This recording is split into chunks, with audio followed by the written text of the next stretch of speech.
আসসালামু আলাইকুম সবাইকে। কেমন আছেন সবাই? চলেন আজকে আপনাদেরকে খাঁটি ঘি বানিয়ে দেখাই। দুধ জাল করার পরে যে সরটা হয়েছিল সেই সর উঠেই আমি এতটুকু সর জমিয়েছি। সরটা ডিপ ফ্রিজে ছিল, আমি সেখান থেকে বের করে জাস্ট নর্মাল করে নিয়েছি।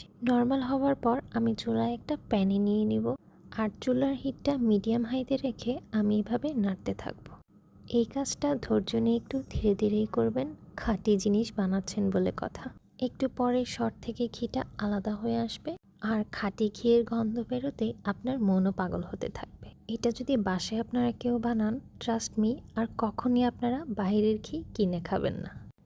ঠিক এই পর্যায়ে এত সুন্দর গন্ধ বেরোতে থাকবে, আপনার আশেপাশের মানুষজনও বোঝা যাবে আপনার বাসায় খাঁটি কিছু হচ্ছে।